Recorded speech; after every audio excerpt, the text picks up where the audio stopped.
Yo, Kepes Guy here. Hey, so this video was highly requested. Years ago, you may not know this, years ago I've had a lot of comments saying, you have to get a video with Youthman. I want you guys together. You do a video with Youthman. I used to hear that all the time. All the time. I still do. And we're finally made it happen. Yeah. I drove 14, 15 hours to primarily come hang out with him in his theater, but I did do some other theater tours. So stay tuned for those videos. Those will be out very soon. But Michael, first off, I appreciate you opening your home to myself. Colin's been cool, man. We've known each other. We actually have. We have.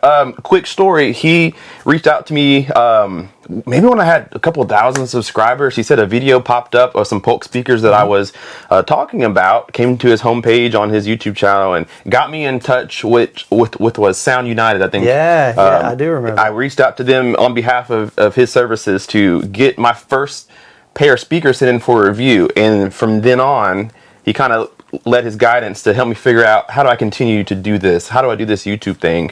He was the catalyst for me. 100%. So I actually known him for a while, and he reached out to me to help me out. And now here we are, 3-4 years Coming later. full circle, It's crazy, right? I did meet him at M-Wave 2023, I think it was, briefly to say hi. But we're here together, and we're in his home theater. And you guys, he needs no introduction, but just in case you are new, I do want you to introduce yourself and just kind of talk about what's in here, channel count, horsepower, and go right ahead. Yeah, so this is a dedicated theater room. When we bought the home about 20 years ago, it was a media room on the floor plan, so it doesn't have a closet in here. It's not a big room. It's 13 feet wide, 19 feet deep, 10-foot ceilings. And at that time, I didn't know how to build a theater room. I thought I was going to go with a TV. Right. Long story short, I'm like, man, I need a projector. I maxed out a 55-inch because 20 years ago, that was like the standard size. So I maxed out a 55-inch up against this wall, went to the rear, and I looked at it, and I just kind of had this depressing sigh, like, that's not going to be an amazing experience. Right. So I went down this rabbit hole of researching projectors, and past 20 years, of course, a lot of stuff has upgraded. Went from Panasonic to Epson to now JVC. I've owned 3 JVC projectors. But speaker layout, we've got 7 bed layer speakers, 3 behind the screen. It's a 150-inch diagonal screen. So behind that, I've got enough space to do LCR. So they're JTR Noesis 212 HTRs. So that's identical left, center, right. I wanted to have my speakers directly behind the screen. Absolutely. To anchor that sound where it's coming from when you're watching a movie. And because my space isn't really big, I don't have a lot of floor space here to be able to put subwoofers. Sure. And because I have this rear door right here, this entrance, I had to shift my rear riser over to the left. So now I don't have space on the back right. I don't have space. I got a tiny spot over here that I possibly could put a subwoofer. So thinking through that, I'm like, man, how am I going to get subwoofers in this room? And I like big subwoofers. Yeah. And at the time, I had like some clip speakers, subwoofer, dual 15s. And so I'm like, you know what? I'll just put them on a platform, elevate everything. Instead of going with tower speakers, I went with like a monitor type speaker. So a bunch of reiterations and iterations of different setups, configuration, mostly clips originally. Then eventually heard JTR, fell in love with JTR, and then I began this rabbit hole of, over time, about 3-year period of upgrading my system slowly to be able to get a full JTR system. So I've got 7 bed layer speakers, the 212 HTR for LCR, the JTR Captivator RS2s, subwoofers behind the screen. So those are dual 18s, 2,000 watt continuous amplifier. And then for side surrounds, rear surrounds, and the 4 overheads, they're identical speakers. They're the 110 HT slants. Okay. And so they're angled, which allows me to mount them a little bit higher than maybe what Dolby would recommend. Sure. But the biggest reason, again, my limitation in my room, I don't want somebody walking in this door and face planting my speaker and ruining my speaker and get a big gash. I'm probably more concerned about my speakers than their head. But you know, I wanted to mount on ceiling speakers. I used to have in ceiling. Yep. So a lot of changes have happened in this room. But a 150-inch diagonal screen, we sit 9 feet from that. And a lot of people, you know, I see them online. They're like, "Isn't that too close?" I've never once felt this was too close. Yeah. I wouldn't get any closer or any bigger. Yep. But this worked for me. And my buddy, when we're building the room, we're building this upgraded screen, I said, "Sean, what if it's too big?" He's like, "Well, we can always mask it down. But you don't want to go small and then figure out, oh, shoot, I wish it went bigger." Right. That's a bigger deal, especially because I've got this custom cabinet Exactly. made. Equipment-wise, I'm just going to think in my mind, PlayStation 5 over here, MadVR Envy Extreme Mark II processing, Kaleidoscape Strato C for the player, 48 terabyte server. Anthem Avium 70 has been my go-to, but I bought the Cinema, not the Cinema, the AV30 from Marantz because I want to see, can I get the Marantz to sound as good as the Anthem? So I'm on a mission, but I'm struggling getting Dirac to connect. So I don't know if it has to do with my license or something goofy in Dirac. So I pulled it out last night, put the Anthem back in because I'm like, I know I've got this dialed in. I want you to get a good experience. Old school Panamax line conditioner. It's basically a fancy surge protector. It's not doing anything to the sound. Amplifiers, I've got speaker power amplifiers. So I'm sending 2,000 watts per channel to the front LCR, 400 watts to each height speaker and surround speaker. And equipment-wise, pretty much that's it. Yeah. I sold my 4K player because I haven't used that in probably 3 years. Yep. Literally just recently to a guy. Valencia Theater seating, GIK acoustic panels, Yeah. and a JVC NZ800 projector. Fantastic. Yeah, we just finished doing a good hour or so worth of a mixture of demos. Things that show off Atmos, things that show off bass, things that show off quiet scenes and how detailed they can be, and then maybe all that together in one video. Yeah. So we just finished giving myself a demo, and I have never heard JTR in a proper home theater. The last time I heard it was at M-Wave about 3 years ago when they brought their big boys out. Everything was massive, maybe unrealistic for most. Sure. But it was fun, right? But it was in a room that was huge Massive and wasn't room. treated, and there was 20, 30 people at a time in there, so you never knew where you were going to be in the room. Yeah. But this is the first time I had a chance to sit down. So I'm going to give kind of my thoughts of you're in theater. Sure. I'm a pretty honest person. Yeah. So I'll be honest with you. Here's the thing. I've never fished for comments. Like, Absolutely. I want people to share their genuine experience. I mean, like JP told me, he's like, man, I kind of wish it was more bass. Yes. I'm like, well, if you want more bass than 418s, that's great. Yeah. Go for the ported. Right. I don't have the space for the ported, man. I'm like, where would a 4,000 ULF fit in this room? I've learned he's probably somebody you can't please when it comes to bass. So you take that with a grain of salt when it comes to bass. He loves bass. So he loves bass. We'll see him on the channel again here not too long from now. He lives not too far from where we are now. So you'll see him again. But back to Youthman. So we did a number of demos. We kept at a pretty good volume. I thought it was perfect. -20 to 20, -25 on the volume knob for those who do relative value. Right. So not too loud. When you look at JTR speakers, the first thing people say is, oh, those have to be loud. Right. That's the first thing. And then they see the subs, oh, that has to be loud. For me, loud is not necessarily a measurement of how good something is. Everything can be loud. So what I was listening for today was, how articulate were things? How detailed were things? When it was loud, how controlled was everything? What's stuck in my head right now is I love that you put all of the same speakers outside of the front stage, from the Atmos on back. Side surrounds, back surrounds, Atmos are all the same. That made so much difference in these demos, because when things were going around, or things were in the Atmos section, there wasn't much going on in the front stage, it sounded literally the same. Yeah, it's seamless. It's literally seamless, and you don't understand what you're missing until you come into a room and all the speakers are the same. You notice those things. In my home theater, my front stage is Arundel, but my back is not. Nothing outside of the front stage is the same. Sure. And you notice that when you step into a room that is. So I love that you were able to put the same speakers in. I also love that they're 10-inch drivers. Is that what you said? Correct. Yeah. Because the body of sound is impressive. This may be one of the best Atmos demos that I've had in the theater. I've been in tons like yourself, but this is top 2, top 3 in terms of Atmos speakers specifically. Being able to hear them even from this far away, would you say maybe 6 feet sitting down from the speaker? I have 10-foot ceilings, so we're up Probably close to 4 feet. Something like that. So the distance is greater than a lot of people who have 8-foot ceilings, something like that. And I heard them clearly and, pinpointing where they're coming from, which is fantastic. So if you guys can put the same speaker in your room, I highly recommend it. It's a little harder when it comes to Atmos speakers, but if you can do it, definitely do it. Yeah, they're going to take up more space, especially if you're doing it in the living room. I know that's a challenge. My wife would not want these things hanging in the living room. But in a dedicated room, you have that flexibility. I painted the ceiling black, so they just disappear. They truly do. They truly do. As far as the subs go, I had a chance. If you guys haven't seen the other Florida home theater that I toured, it should be on the channel now. He also had the same subs that we have in here, the RS2s, both in the front, in between the center channel and the front speaker. So same setup. Right.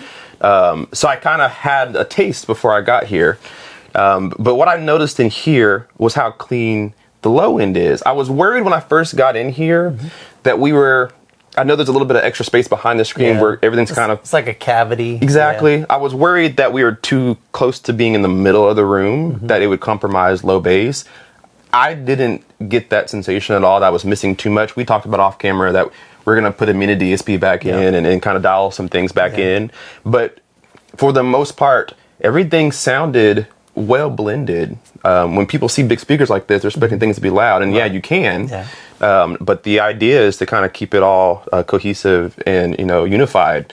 And the bass was very unified. I didn't feel like the bass was overpowering. I know you have concrete floors in here. Yeah. So I don't have anything enhancing like the experience that we feel in the chairs. Yeah. That tactile is coming just from those two subwoofers. I found that impressive because we're sitting on concrete floor, and then the subs are on. Yeah, they're elevated. Yeah, they're elevated off the floor, and I still feel it through my seat. Yeah, and it's a really good kind of round it all together. You hear the bass. What I've learned or experienced going to other people's home theaters is sometimes you feel the bass more than you hear it, and it distracts me because I feel it and it's fun, but I'm feeling it more than I hear it, which means we're probably got maybe calibration issues or whatever the case may be. But I heard it just fine, and then the feeling part of it was just natural, it just came with it, right? So everything just sounded fantastic. I can't remember all of the clips that we saw. Lady Gaga's "The Stars Born" stuck out to me because when you buy JTR speakers, you're probably not thinking of music first when you buy them. Yeah. But they sounded great for music. Yeah. They actually do. What's interesting is I think, I've never asked Jeff this. So Jeff Permane, he's the owner of JTR and the engineer and designer of these.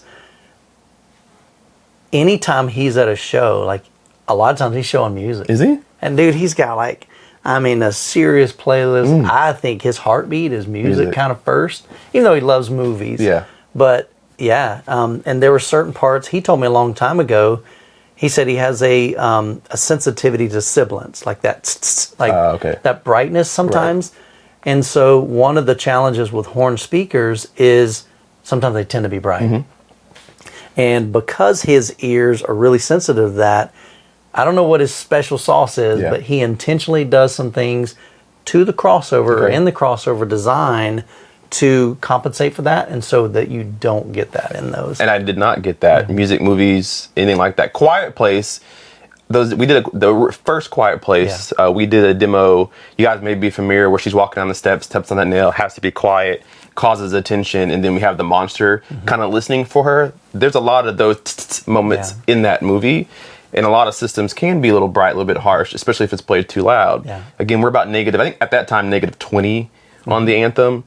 And again, it's perfect. When that monster moves around, that's a really good Atmos demo. When that monster moves around, this is why it's important to have the same speakers. Up front, whenever the monster was up front, wasn't too sharp. As it moved, it remained to have that same quality of sound. It's kind of hard to balance little things like that if a speaker sounds different from front to back. So that was one thing that impressed me too. But music does sound pretty good. I think I've heard in previous videos of yours that you don't too much come in here to listen to music. Yeah, I'm probably 90% home theater, 20%, or 10% music. Yeah. So I rarely come in here, and when I do, I'll lift up the screen, I'll put the LED lights on, dim the lights, and just chill. I'm not a critical listener, especially for music. Yeah. And I know that because my speakers are back there, one thing I would love to do is add basically a baffle wall back there. I'd love to add a acoustic treatment. I do have some GIK panels back there. Yep. I think there's 3 or 4. They're about 7 inches thick. Good. But the ceiling is, it's hard in there. Point. The sidewalls are hard. That's a good point. There's hard space in there. So if you go in there and clap one time, You'll hear a little bit of. it's echoey. So I think I could even improve my setup if I would basically, add acoustics to that. Then all of that sound is coming back here. Nothing's getting, reverberated back there. That's a good point.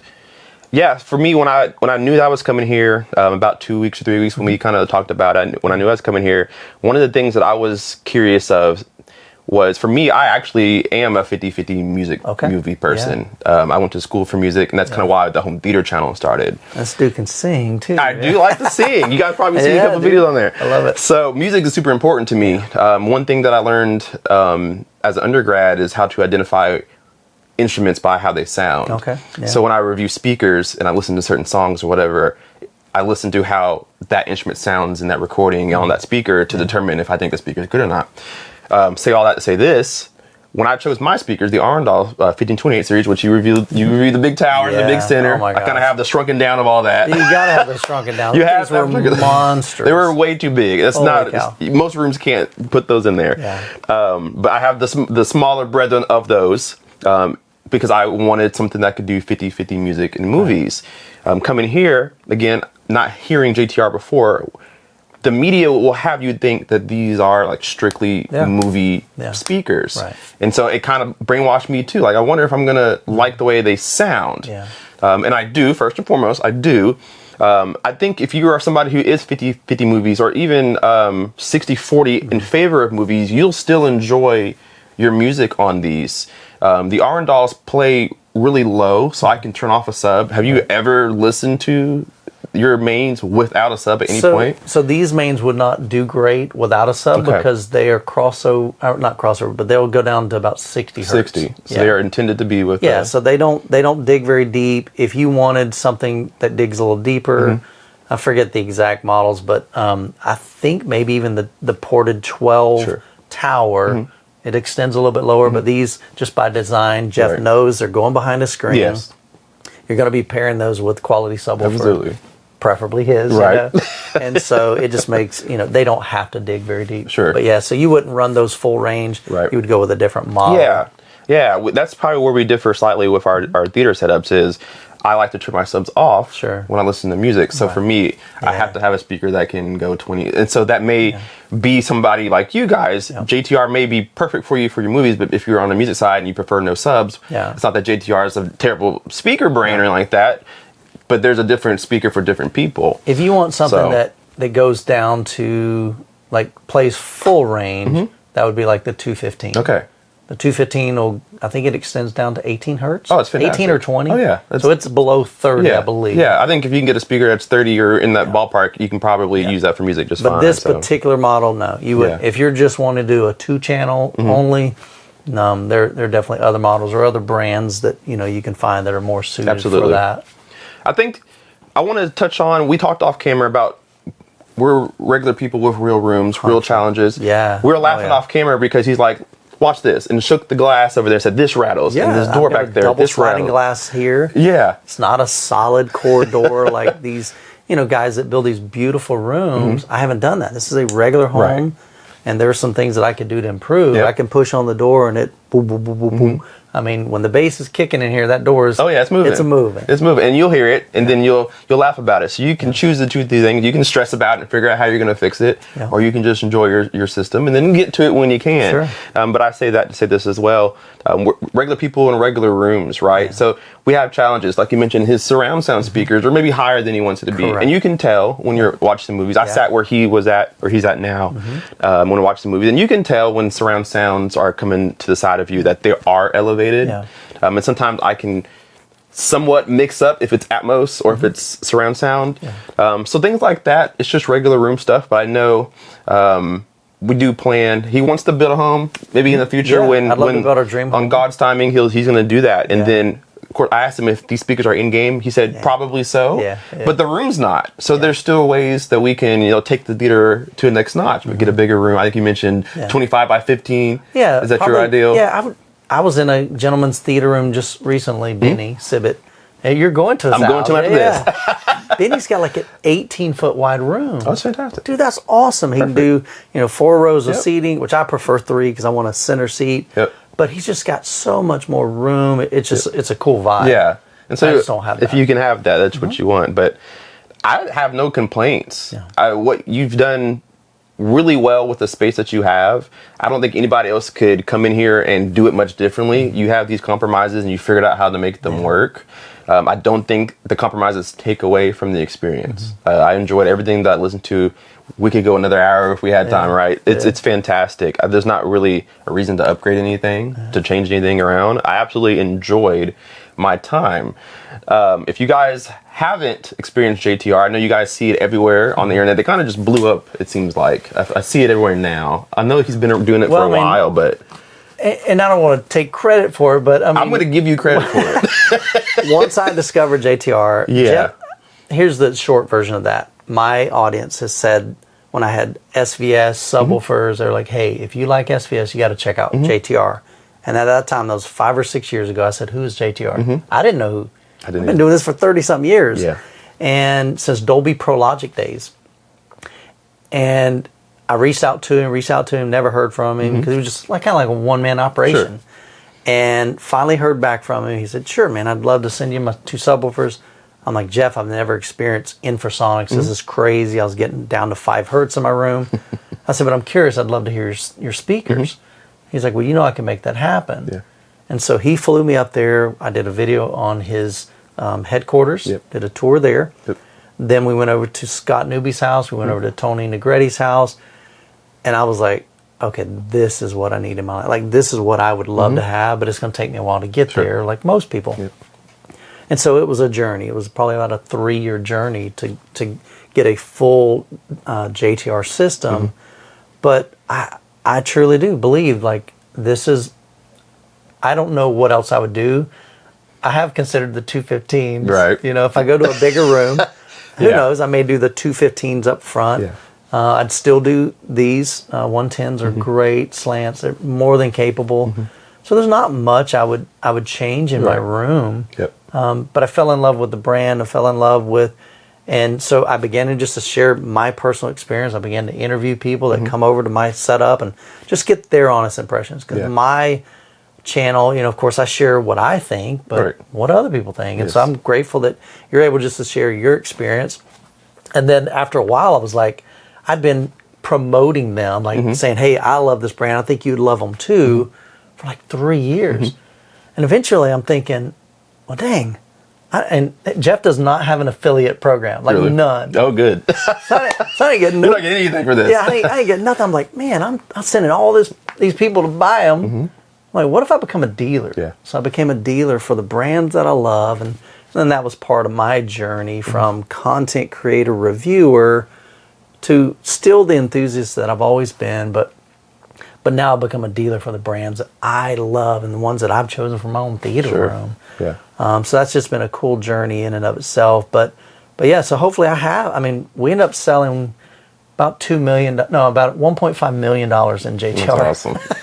So a lot of people have bought JTR because of my channel, but they didn't know they even existed because Jeff doesn't market. I mean, he doesn't understand marketing. He doesn't want to do marketing. He just wants to create amazing speakers and subwoofers. And he's an engineer. They'll do the publicity for themselves. Yeah, he doesn't have a big budget like Marantz or any of these other ones that can promote. And so when people like you get a chance to experience, that's the promotion. Oh, absolutely.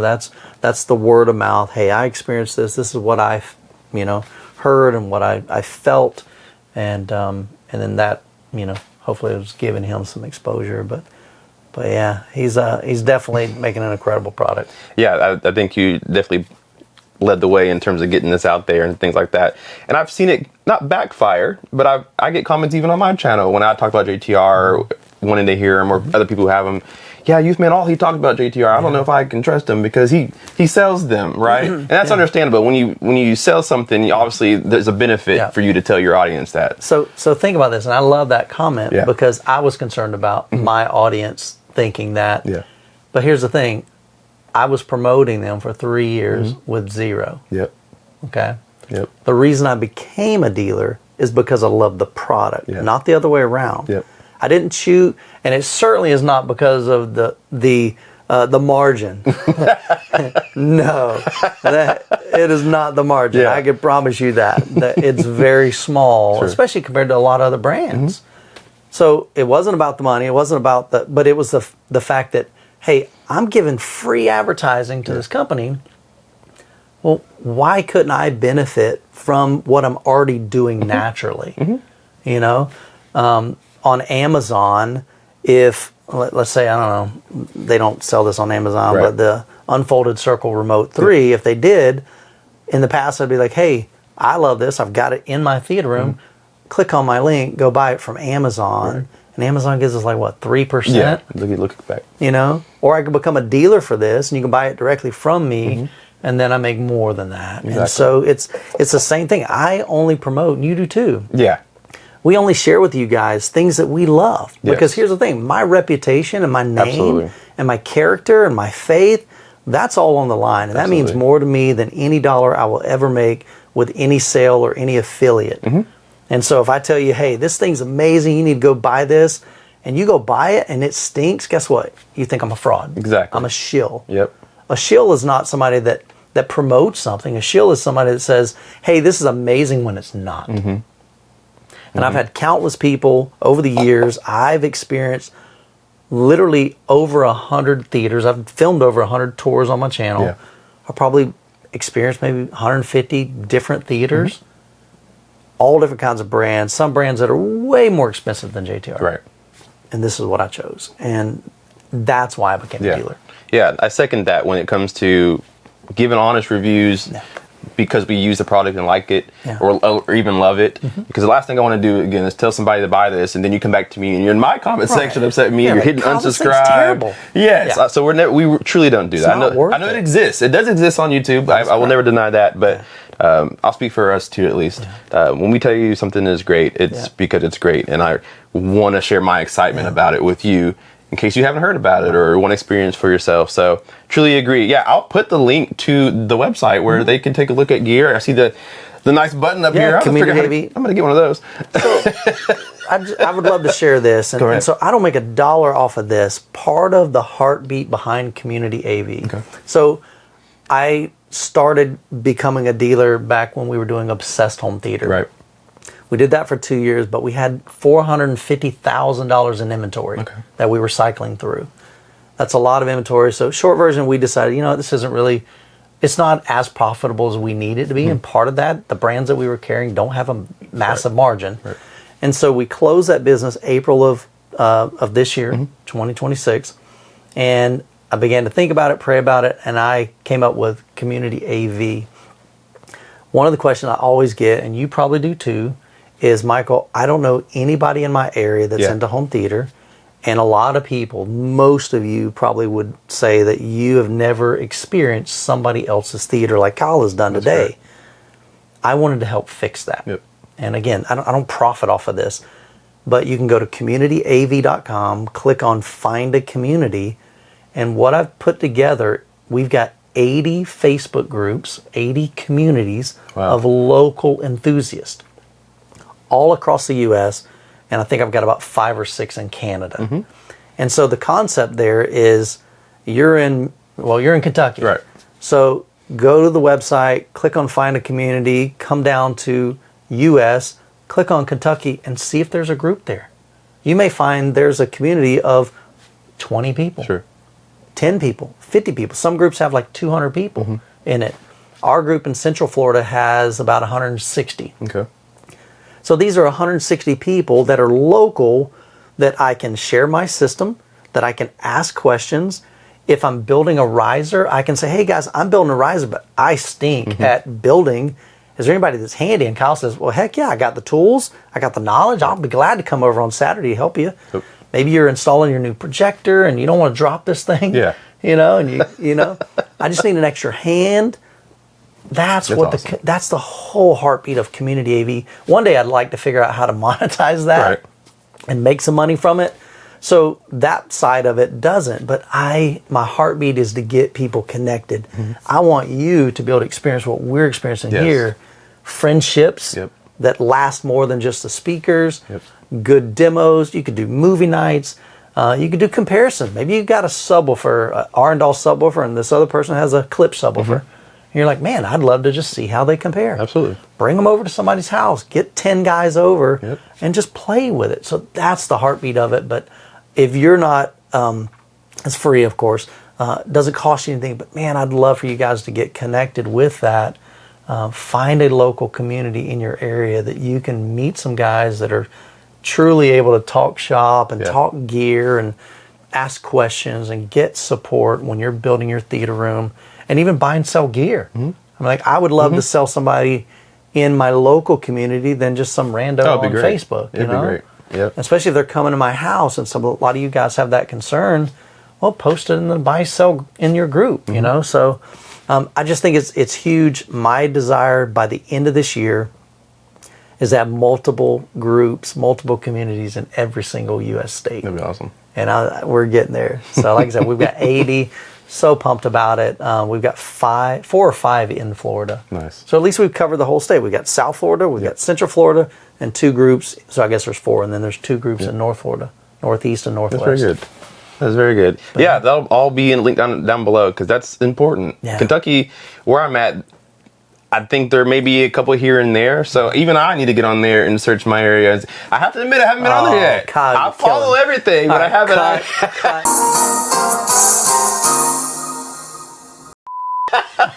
But yes, I'm gonna get on there because it'd be great. Even me, even though I get a chance to play with things because oftentimes they're sent to me, or maybe I can get them in for review. And so it's not about JTR. It's not about anything that I sell. Of course, like I'm a dealer. Sure. So if somebody wants something, I'd love to earn your business if you want something that I sell. But I want them to go experience Arendal. Right. I want them to go experience clips. I want them to go experience SVS and KEF and all of that. Different projectors, Epson and Sony and XGME and all of it, Valerian. These are just cool opportunities that you can get that you otherwise wouldn't have access to. And if you go to the website and let's say you go today and you look and see, man, Michael, maybe we have one in South Kentucky, but I live up here in North Kentucky. Well, would you be willing to start a group? Yeah. Send me an email from that page, and I'll have a conversation with. I've got everything you need, step by step. Here's how you create the Facebook group. Here's your membership questions, just to help eliminate spam and kind of vet the people that are coming into your group. And I'll create the graphic for you. I've done all the work. I just need a volunteer, and then I'll be an admin with you to help out. That's good to know. But there's not any requirements. If you like people, you're kind. That's really that's the biggest thing. Yeah, that's the stinking requirement. You don't have to have a dedicated theater room to be the admin of that group. You don't have to have a home theater. Just be passionate about home theater. Encourage people to get involved. Encourage them to share their setups and ask good questions. And that's it. And then hopefully over time, each group will begin to meet up monthly in somebody's home. So this month we're doing a get together in my home. Maybe we just did Benny's. We had 10 guys there. Did some demos, had some snacks, had a great time. We even did a comparison. But then the next month we already got Garish. I think he was the one that volunteered to do it at his house. We haven't been there yet. That's great. So now we get a totally new experience to go hang out with him, see his setup. Then we go to Kyle's and we go to Jeff's and whoever. And that's really my heartbeat. That's my passion. So that's why community comes before AV. Because community matters, man. Absolutely. The relationships, the gear is an excuse for us to be in relationship with each other. I really think. Absolutely. And then you mentioned you don't have to have a home theater.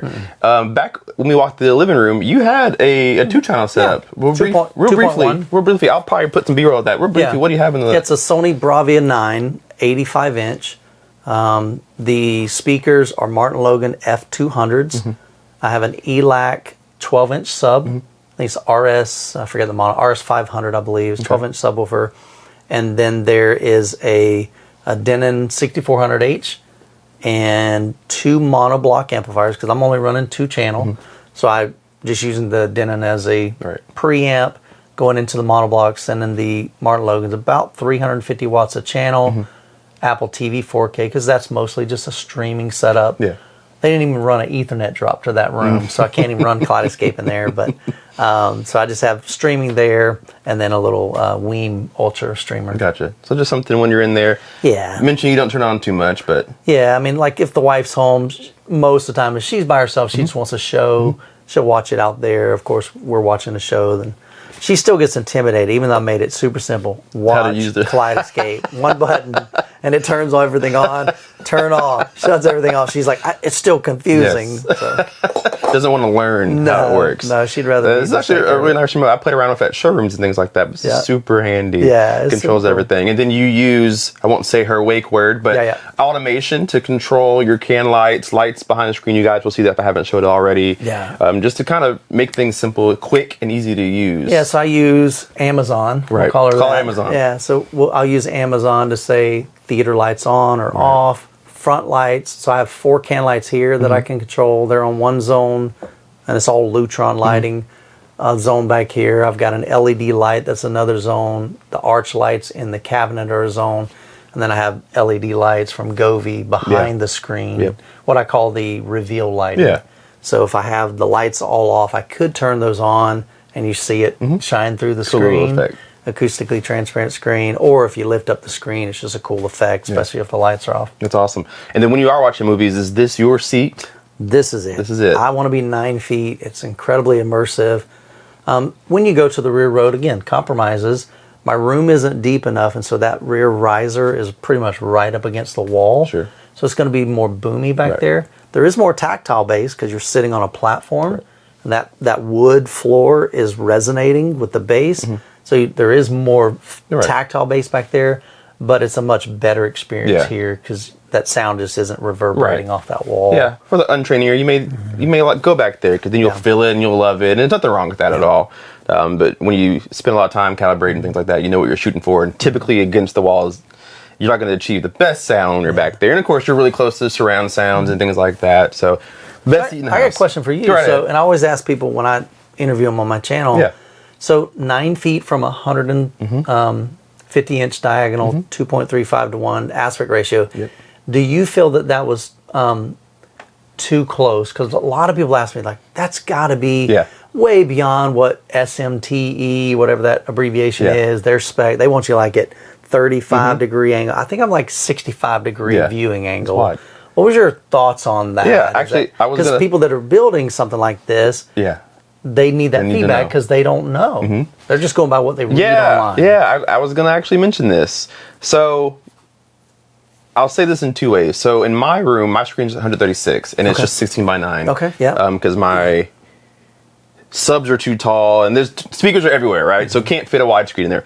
So I'm about 9 feet away from a 136-inch screen. So I can see wall on the sides, things like that, even when the lights are off.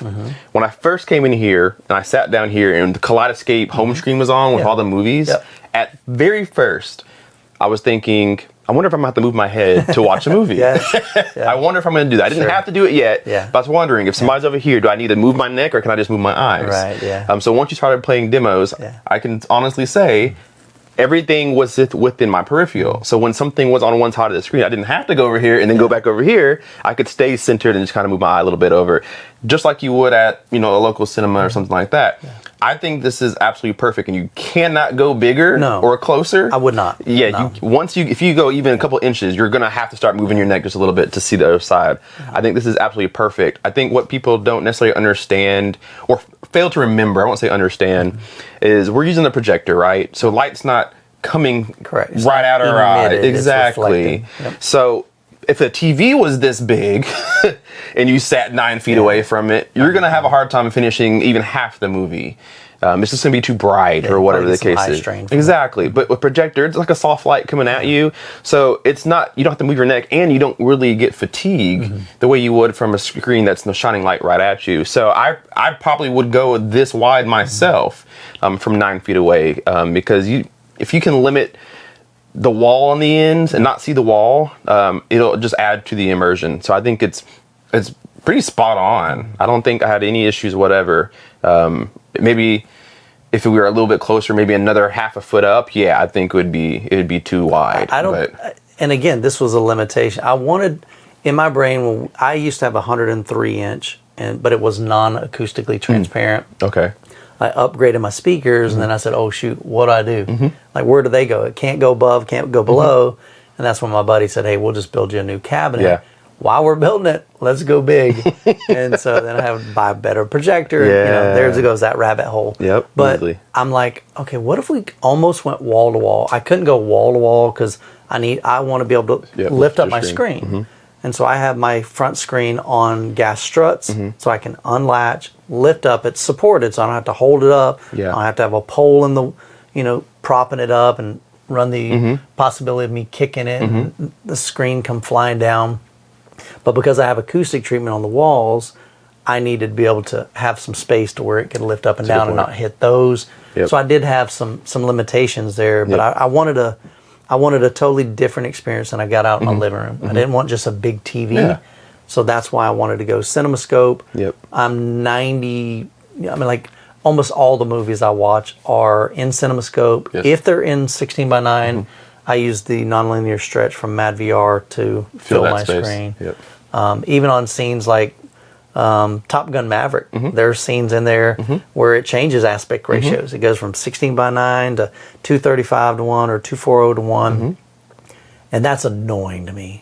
Oh gosh, I can't stand watching, you know, Dark Knight Rises and it's that doesn't add to the experience to me. That takes me out of the movie because I'm seeing movement and then I'm like, oh, I realize I'm watching a movie instead of I'm in an experience. I'm in that movie. I understand completely. And so I just like to fill it completely, top to bottom, width, and just provide a different, unique experience than what people are used to when they watch it, you know, in their living room. Absolutely. I did a video a couple weeks ago, 16:9 versus 235 or 240, and which one's better for you. And I told my audience that it really comes down to if you can fit the width of the screen and what you watch on there. If you're purely movies, or I mean, at least 90% of it, CinemaScope is definitely the more immersive. And some people would argue, they're like, Michael, if you have the width, as long as you have the height, get both. So go with the I've heard that. So now you've got the max width. I could go max height. Yeah. But then the challenge is you really need to have masking. You really do. You do. Electronic masking gets stupid expensive. It's if you can afford expensive. it, it's awesome. Yeah. But doing vertical masking, or I guess that'd be horizontal. Yeah, I guess horizontal masking.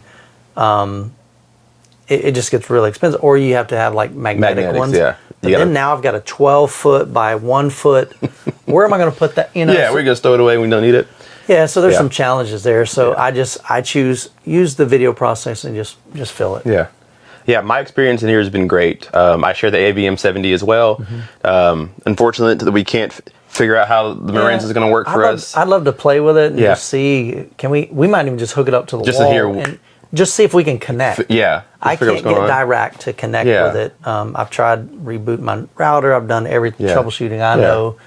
Only thing I can think of that has something to do with the license. And so, but I've done factory reset. I've done everything. So I got to figure out why it's not seeing it's so Dirac unfortunate. live. That's so unfortunate. I'd love to hear it. But, you know. AVM70 is great. I enjoyed it. Again, something I have at home, so it was a similar point.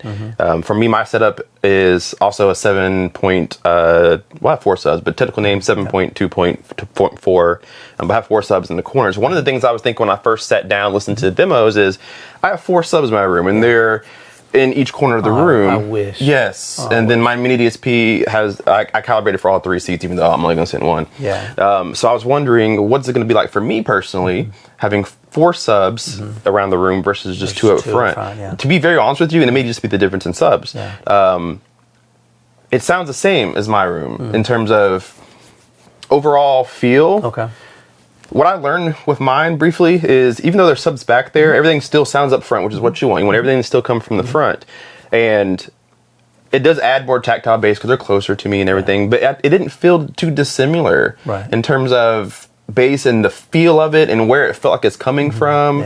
It still felt like it surrounded me in terms of a bass, even though there's only 2 up front. I have dual 15 sealed in each cabinet around the room. So I was wondering, I wonder what it's going to be like when I sit in here and everything's up front in terms of low bass frequencies. It still fills the room with. I've always told people, and maybe there's not a lot of truth to this, but in my brain, here's the way I see it. You should only notice your subwoofers when you turn them off. And so I choose to have them blended.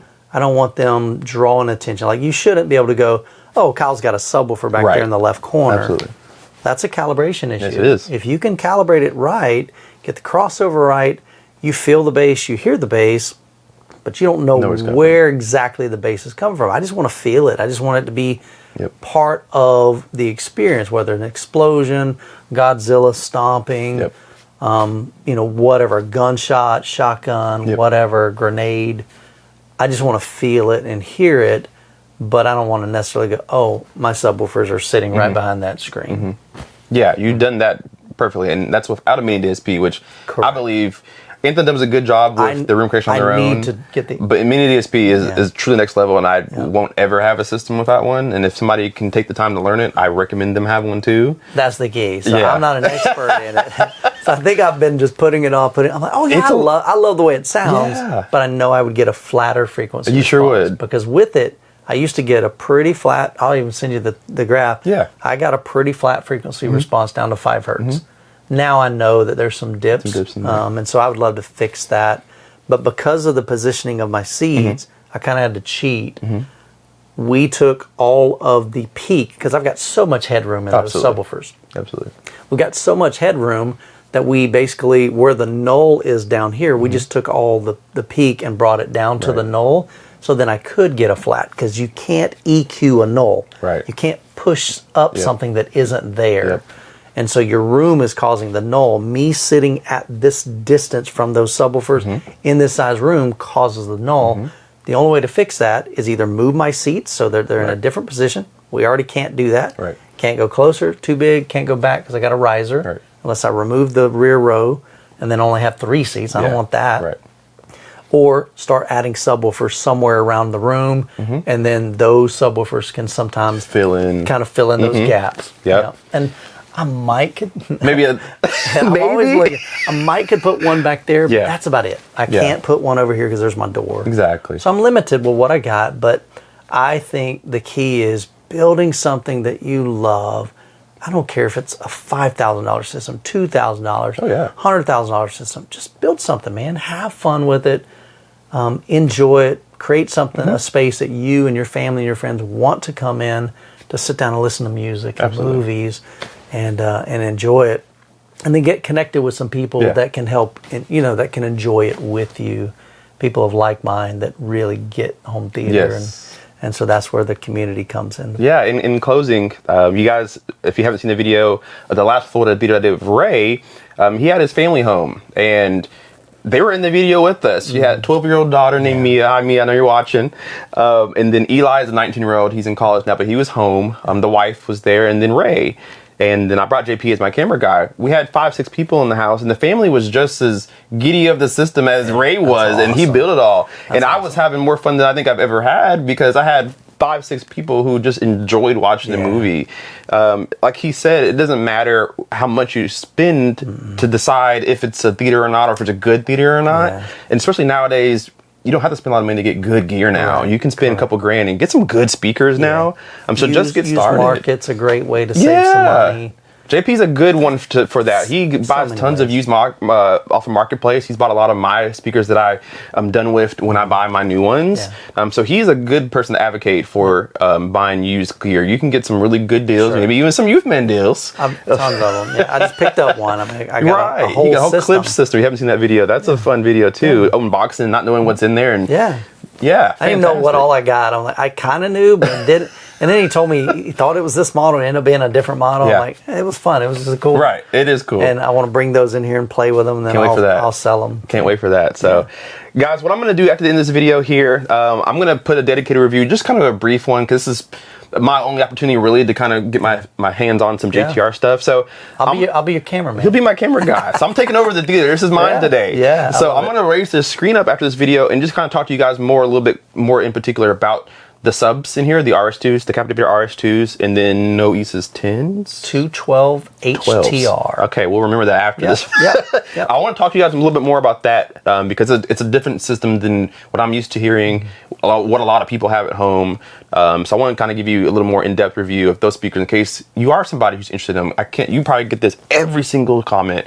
I have SBS subs. Should I go SBS? Should I go RS1s? Or should I do this? What should I buy? It's time to finally what should I buy? Yes, Yeah. which one should I buy? I get it all the time. K-Pace guy. And I say, well, I haven't heard them, so I can't truly give you my answer. Right. So today I'm going to sit down with you guys and really tell you the difference between, the SBS brand and the JTR brand, and why or why not it's a step up or not. So it's been great. Bro, I've had a great time. Yeah. It's fantastic. Yeah. It exceeded my expectations. I've been watching you for years. I already knew what's in here, and you still managed to put a smile on my face, which is not easy to do when it comes to audio. So I greatly appreciate your time. We'll make that video real quickly on just kind of his front stage and things like that. And hopefully you guys have checked out the other Florida reviews that we did. We had some really fun times here. I'm coming back on Wednesday. Today is Tuesday, so I'll be back in the States to finish my vacation at home and kind of relax a little bit. You're heading to Benny's tonight. I'm going to go to Benny's tonight. Another amazing home Yes, theater. he gave me a little bit of idea of what he has, so I'm in for a treat as that's far an as I know. Ascendo. So again, a different Yes, different. Haven't heard that. I know a lot of people are asking about that too. So I'm kind of a higher end system. Yes, so I'm excited for that too. I haven't met him before, so it's another friend that I'm getting ready to make. You'll get to experience the Captivator 4000 ULF. Oh, there you go. So he has the ported version of what I have back here. Okay. He has one of those, two HSU SU Research 15s, and then two 21s up front. He sounds nuts. He sounds nuts. Yeah, but it's a fantastic system. It's got the same projector I have. I think about the same size screen, but he built it himself, and that's what's amazing about that. That's going to be really cool. So I'm excited. So that video's going to come right after this one. So we'll close it out here. Youthman, it's been a pleasure. Make sure you guys get down in the description box because there will be a link to CommunityAV as well as his channel, just in case you're not familiar with him. Small chance that you're not, but just in case, I do want to bring you over and check out his channel and everything that he brings. Just a little fish in a big pond, man. Exactly. With that being said, guys, thank you guys so much for watching. Hit that subscribe button if you're not already, and we will see you in the next one. K-Pace guy out, Youthman out. Peace, guys. Thanks, guys. Thanks, guys. Cool, man. Excellent.